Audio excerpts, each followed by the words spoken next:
नमस्कार साथियों, स्वागत है आपका हमारे YouTube channel focus IAS PCS पर।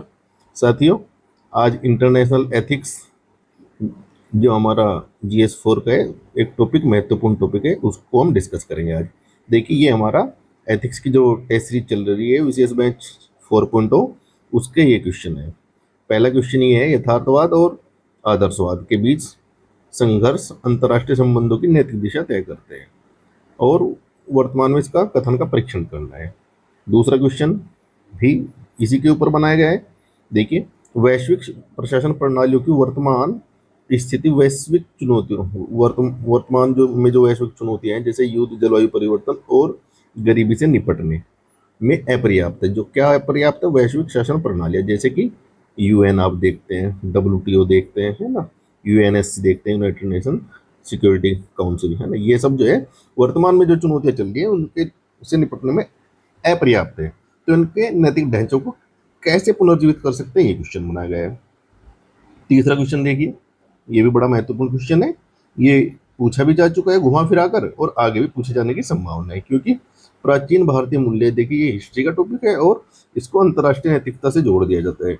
अभी क्या करता है आयोग, इसी प्रकार से जो है इंटरकनेक्शन बनाता है दो सब्जेक्ट के, और फिर आपसे क्वेश्चन पूछता है जिससे थोड़ा कठिन क्वेश्चन बने। तो ये क्वेश्चन हम डिस्कस कर लेते हैं, ये बड़ा इंपॉर्टेंट क्वेश्चन है। बाकी दो क्वेश्चन भी बाद में डिस्कस कर लेंगे। तो पढ़िए क्या है क्वेश्चन फिर से। अंतर्राष्ट्रीय नैतिकता को बढ़ावा देने में प्राचीन भारतीय सांस्कृतिक मूल्यों की वर्तमान प्रासंगिकता बताइए। तो इस प्रकार के क्वेश्चन का सीधा सा फॉर्मेट आपको याद होना चाहिए कि भाई यहाँ हम एक तरफ मूल्य लिखेंगे, टेबल बनाएंगे एक, और उधर उसकी प्रासंगिकता लिखेंगे, है ना। ये इसका सबसे अच्छा फॉर्मेट होता है। एग्जामिनर तुरंत देखेगा कि अच्छा ये मूल्य है, इतने सारे आपने लिखे और इनकी प्रासंगिकता बताइए, एक एक उदाहरण दे देंगे तो आपका आंसर पूरा हो जाएगा। इस प्रकार से आप आंसर देंगे तो सीधा 4 से 5 नंबर आपको मिलेंगे। ये डिपेंड करता है आपकी लेखन शैली कैसी है, आपने किस भाषा का प्रयोग किया है, कैसे उदाहरण आपने दिए। करंट अफेयर से जुड़े उदाहरण देंगे तो और अच्छा है ना। तो देखते हैं, सबसे पहले क्या है, एक छोटी सी भूमिका हम लिखते हैं। जैसे कि आपको पता है भूमिका, फिर मेन बॉडी ये हमारी आ जाएगी और एक छोटा सा निष्कर्ष, ये जरूरी होता है। 3 पार्ट। पहला पार्ट देखते हैं भूमिका। भूमिका में क्या है, वर्तमान वैश्विक व्यवस्था, जैसे कि युद्ध, जलवायु संकट, टीका राष्ट्रवाद, भू राजनीतिक ध्रुवीकरण जैसी नैतिक चुनौतियों से जूझ रही है। जो वर्ल्ड ऑर्डर है फिलहाल में जो है, वो इन चुनौतियों से जूझ रही है ना। ऐसे समय में भारत के प्राचीन सांस्कृतिक मूल्य वैश्विक शांति, सहयोग और नैतिक कूटनीति के लिए एक मजबूत नैतिक कंपास, देखिए इस प्रकार से आप कीवर्ड यूज करेंगे, मजबूत नैतिक कंपास अर्थात मोरल कंपास जो है प्रदान करते हैं। कौन? भारतीय प्राचीन मूल्य, अर्थात एक नई नैतिक दिशा दिखाते हैं। कंपास का क्या काम होता है? भाई आपको दिशा दिखाता है ना वो, कि ये नॉर्थ है, ये साउथ है, जो भी है। तो ऐसे ही जो हमारे मूल्य है वो आपको एक दिशा दिखाएंगे। किसको? पूरे विश्व को। जो जो नई नई चुनौतियां उभर कर आ रही है, जैसे जलवायु संकट, युद्ध, प्रवासी संकट, बहुत सारी चुनौतियां हैं, पर्यावरण संकट, ये सब आप बता सकते हैं।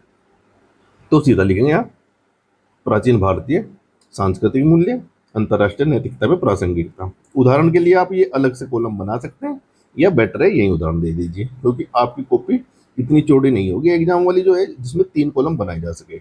यहाँ आपको समझाने के लिए बना दिए गए हैं कि जिससे आपके तुरंत उदाहरण दिख जाए और याद हो जाए।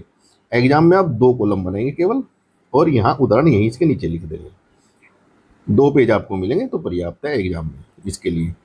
अब देखिए, ये मेन बॉडी का हेडिंग डालना बहुत जरूरी होता है, ये लोग आप छोड़ देते हैं, तो ये डालिए पहले और ऐसे बॉक्स में बना दीजिए। अंतर्राष्ट्रीय नैतिकता में प्राचीन भारतीय मूल्यों की प्रासंगिकता, या प्राचीन भारतीय मूल्य, इतना लिख दीजिए। अब आते हैं पहले मूल्य पर। बार बार जैसे हम बोलते हैं कि वसुधैव कुटुंबकम, ये हमारा एक प्राचीन सांस्कृतिक मूल्य है। इसका अर्थ क्या होता है? विश्व एक परिवार है। जब विश्व एक परिवार है तो हमें क्या करना चाहिए भाई? परिवार में कोई अपने हित नहीं देखते ना, निजी हित देखते हैं। तो इसी प्रकार सभी देशों को अपने संकीर्ण हितों से ऊपर उठकर एक वैश्विक कल्याण की बात करनी चाहिए। तो यही यहाँ लिख दिया गया है कि भाई इसकी प्रासंगिकता क्या है, संकीर्ण राष्ट्रीय हितों से ऊपर उठकर संपूर्ण मानवता के लिए कल्याण और सह अस्तित्व को प्राथमिकता देना। तो जब सब देश ऐसा करेंगे, पूरे विश्व को अपना परिवार मानेंगे, तो जो मुद्दे हैं, जो इश्यूज हैं, वो खुद ब खुद कम हो जाएंगे। इसका उदाहरण दे देते हैं। देखिए, भारत ने क्या बोला था अपने G20 का जो हमारा ध्येय था, वाक्य जो था, ध्येय वाक्य ही यही था one earth, one family, one future. भाई एक धरती है, एक परिवार है और सबका एक समान ही फ्यूचर है। तथा ग्लोबल साउथ की बात करता है भारत, मतलब जो गरीब पिछड़े देश हैं उनको जोड़ने की बात करता है। तो क्या करता है भारत, जो है संपूर्ण विश्व को अपना परिवार मानता है। ग्लोबल साउथ आपको पता ही होगा, जब ग्लोबल साउथ की बात आती है तो इसमें अधिकांश साउथ के देश हैं, कुछ नॉर्थ के भी हैं, और साउथ के कुछ देश इसमें नहीं है, जैसे कि ऑस्ट्रेलिया नहीं है इसके, ऑस्ट्रेलिया न्यूजीलैंड इससे बाहर है।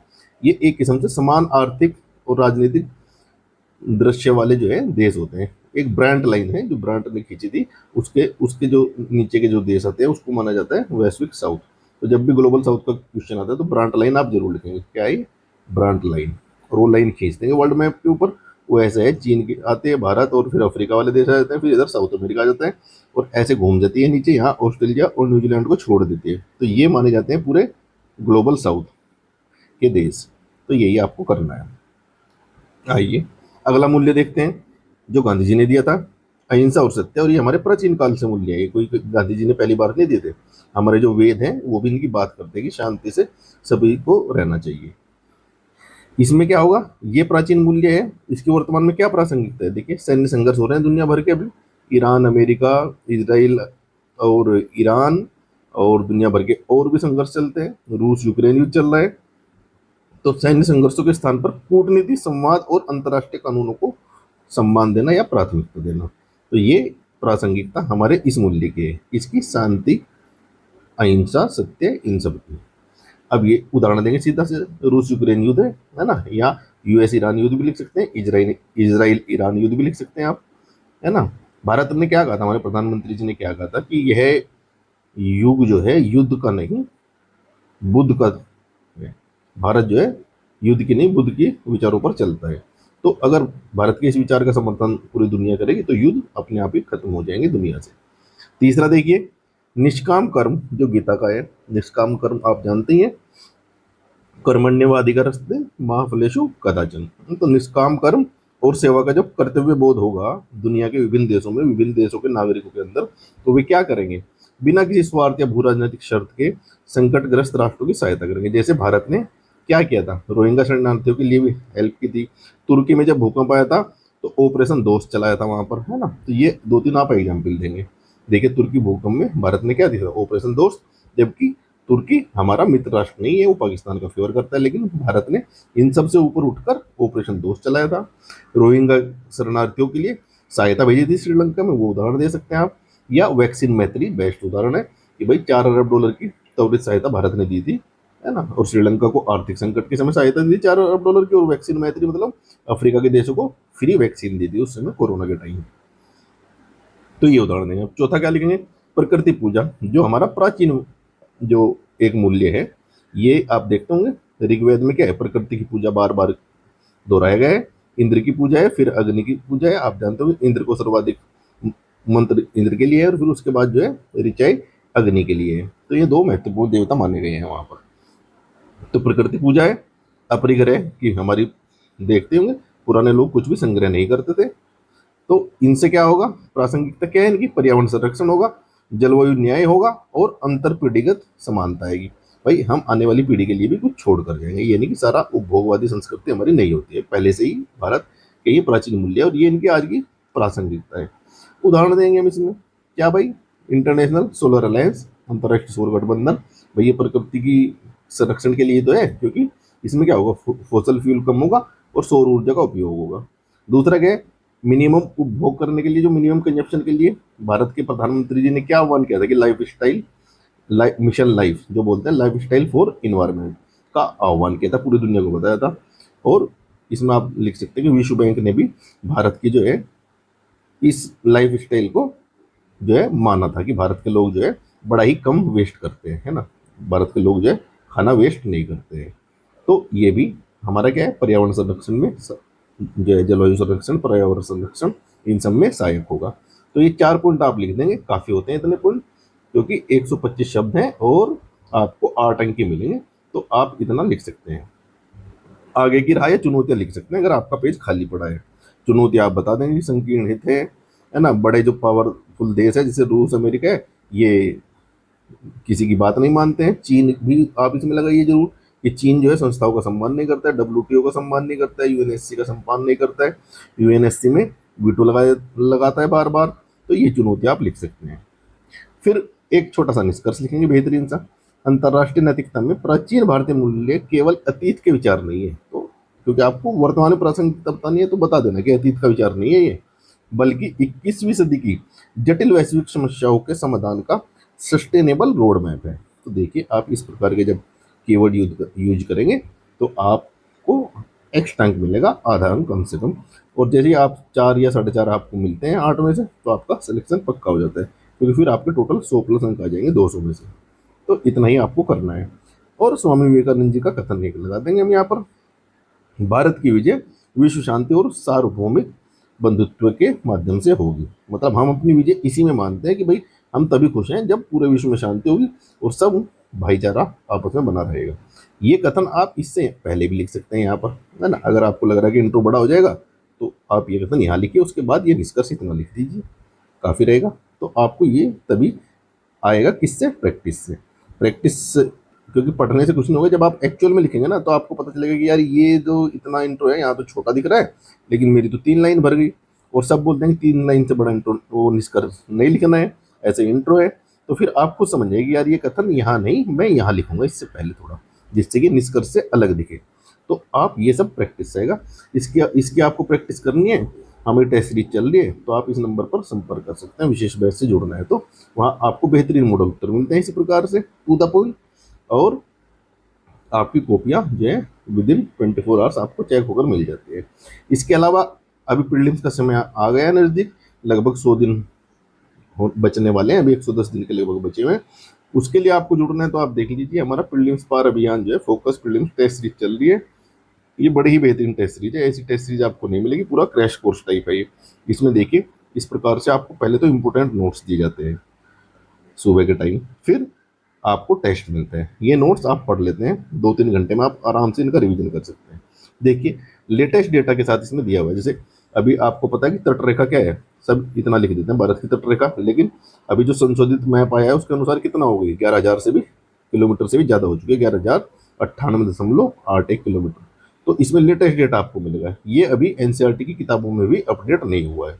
तो लेटेस्ट डेटा के अनुसार तटरेखा पूछते हैं तो ये देंगे आप, और अगर लेटेस्ट डेटा नहीं बोलता है तो फिर आप पुराना ही डेटा देंगे किताबों के अनुसार। देखिए पुरानी तटरेखा ये है हमारी, अभी इनमें काफ़ी कुछ वृद्धि हो चुकी है, केरल का बड़ा है, उड़ीसा का बड़ा है ना, कर्नाटक की बढ़ चुकी है। तो ये सब अभी 7,000 7,500 से 11,100 किलोमीटर लगभग हो चुकी है। इस प्रकार से आपको नोट्स मिलेंगे, सभी महत्वपूर्ण डेटा आपको एक टेबल में मिल जाएगा, 3 से 4 पेज के नोट्स होंगे जिससे कि आप क्विक रिवीजन कर सकते हैं। ये नहीं कि पूरी किताब छाप दी और फिर नोट्स का फ़ायदा नहीं होता है। नोट्स का फ़ायदा ही यही है कि आपको जो भी मोस्ट इंपॉर्टेंट चीज़ें जो आप भूल सकते हैं या किताबों में आप नहीं अच्छे से अंडरलाइन कर पाए, तो नोट्स में जितना भी है वो सब मोस्ट इंपॉर्टेंट है, तो आप इसको पढ़ेंगे ही पढ़ेंगे। ये नोट्स दिया जाएगा, क्वेश्चन में दिखा देता हूँ आपको कितने बेहतरीन क्वेश्चन बनाए गए हैं। ये इंग्लिश का नोट्स है, ये क्वेश्चन देखिए आप, जैसे अभी आज हमने भौतिक भूगोल का एक टेस्ट दिया है, तो इसमें हमारे ये टॉपिक कवर है, इसमें पूरा भौतिक भूगोल 100 क्वेश्चन के माध्यम से आपको इतने अच्छे से करा दिए गए हैं। जब आप नोट्स पढ़ेंगे फिर ये पढ़ेंगे और इनकी डिटेल्ड एक्सप्लेनेशन दी हुई है नीचे, वो पढ़ेंगे तो आपका कुछ नहीं बचेगा। क्वेश्चन देखिए कैसे बनाए हैं कि एक क्वेश्चन से आपके कई क्वेश्चन क्लियर हो जाएंगे। पहला क्वेश्चन देख लीजिए आप कि भारत की भौगोलिक स्थिति क्या है, अक्षांशीय और देशांतरीय फैलाव जो है उसके बारे में 3 क्वेश्चन दिए हुए हैं, 3 कथन दिए हुए हैं, है ना। और ये आपको बार बार पूछता है एग्जाम में, बड़ा सिंपल लगता है लेकिन आप भूल जाते हैं वहाँ पर। तो ये जब आप क्वेश्चन करेंगे या गलत करेंगे तो आपको समझ आ जाएगा कि भाई कैसे क्वेश्चन अटैम्प्ट करेंगे। देखिए टेस्ट सीरीज का यही फायदा है, क्योंकि ज्ञान का सागर तो आपके पास है, लेकिन उस ज्ञान के भवसागर से आपको तैर कर बाहर निकलना है, अपने काम की चीज़ें उठा लेनी है, क्या भूलते हैं क्या नहीं भूलते हैं वो सब आपको देख लेना। देख ले क्वेश्चन है ना, एक क्वेश्चन में कई क्वेश्चन आपके क्लियर हो जाएगा। ये कहने के लिए 100 क्वेश्चन है, लेकिन ये आपका 250 क्वेश्चन कम से कम कवर करा देगा। और सारे मोस्ट इंपोर्टेंट फैक्ट के ऊपर क्वेश्चन बनाए गए हैं, सिंपल वाले बनाए गए हैं और हार्ड वाले क्वेश्चन बनाए गए हैं। तो ये आप देख लीजिए, ये पढ़िए कश्मीरी हिमालय, इसके ऊपर बार बार क्वेश्चन आता है। करेवा निक्षेप पाए जाते हैं, है ना। यहाँ केसर की खेती होती है, देखिए डल और वुलर जैसी झील मीठे पानी की झील है, ये खारे पानी की झील है, बताना है आपको है कि नहीं है। और प्रसिद्ध जोजिला दर्रा पीर पंजाल श्रेणी में है।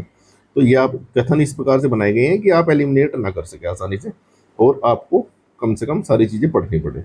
उसी प्रकार से क्रोनोलॉजी क्वेश्चन आपको पता है, उत्तर से दक्षिण पहाड़ियों के नाम पूछता है ना। ये अरावली के ऊपर क्वेश्चन बनाया हुआ है। अब इसके मैं दिखा देता हूँ आपको। ये देखिए दक्कन का पठार पूरा, है ना। और नीचे जो है इसकी एक्सप्लेनेशन आप एक बार देख लीजिए। ये देखिए प्रमुख हिमनद, ये देखिए ये बार बार पूछता है कौन सा कहाँ है, तो ये आपको पता होना चाहिए। ये देखिए किबिथु किस नदी के तट पर है, तो आपने ध्यान नहीं दिया होगा कभी। ये तो पता है कि सबसे पूर्वी बिंदु किबिथु है अरुणाचल प्रदेश में, लेकिन किस नदी के तट पर है ये, कहाँ है नदी घाटी, कौन सी नदी घाटी पर है, तो ये आपको जब आप क्वेश्चन करेंगे तो आपको समझ आ जाएगा कि मैं क्या क्या पढ़ रहा हूँ और क्या काम की चीज में नहीं पढ़ रहा हूँ, है ना। तो ये देखिए ड्यूरेंट रेखा आपको पता है, ड्यूरेंट रेखा, है ना, किन देशों के बीच में, ये तो आप बता दोगे, लेकिन इसका निर्धारण कब हुआ ये आपने ध्यान नहीं दिया होगा, तो ये आपको पता होना चाहिए, क्योंकि हार्ड कोर फैक्ट भी क्वेश्चन ये जो है यूपीपीसीएस पूछता है ना। ये देखिए अंडमान निकोबार द्वीप, ये ऐसे आपको उत्तर तालिका मिलेगी और फिर डिटेल व्याख्या दी जाएगी। देखिए इसमें आपका पूरा क्वेश्चन तैयार हो जाएगा आराम से, है ना। ये देखिए विकल्प भी ऐसे दिए हुए हैं, जैसे एक और दो सत्य है ना, और तीन असत्य है। तो इसमें आप जब, क्योंकि आपको पता होगा आयोग ने इस बार ना विकल्प ज्यादा कठिन बनाए थे, क्वेश्चन आसान थे, तो आपको जब क्वेश्चन के बाद विकल्प अटेम्प्ट करेंगे, देखेंगे कौन कौन सा विकल्प सही है, तो आपको समझ आ जाएगा कि भाई आपको क्वेश्चन कैसे पढ़ना है, जल्दबाजी में क्वेश्चन गलत नहीं करने हैं। और इसके बाद एक इवेल्यूशन शीट दी जाती है, वो देख लीजिए आप अपना परफॉर्मेंस डेली लिखेंगे और आपको पता होगी मेरी गलतियाँ क्या है। ये देखिए यहाँ नाम लिखेंगे आप अपना, आप देखेंगे क्या गलतियाँ हुई, कितने उत्तर सही है कितने नहीं है, ये सब लिखेंगे आप। एक्यूरेसी कितनी परसेंट है आपकी, ये लिखेंगे। जब आप अपना सेल्फ एनालिसिस करेंगे, सेल्फ इवोल्यूशन करेंगे, तभी आपका फायदा होगा। गलतियाँ क्या की आपने इस टेस्ट में, ये लिखिए, गलतियों का कारण क्या रहा, आगे सुधार कैसे होगा, ये लिख लीजिए। जब ये आप लिखेंगे डेली देखेंगे तो फिर सुधार खुद ब खुद हो जाएगा, है ना। तो ये टेस्ट सीरीज आप जुड़ सकते हैं, इसके लिए आप संपर्क कर लीजिए हमें इस नंबर पर 9811504781 पर। तो मिलते हैं अगली वीडियो में। वीडियो कैसा लगा आप कमेंट बताइए और वीडियो को लाइक कीजिए, इससे हमें मोटिवेशन मिलता है। तो मिलते हैं अगली वीडियो में, तब तक के लिए पढ़ते रहिए, लिखते रहिए और सिलेक्शन लेकर रहिए। जय हिंद।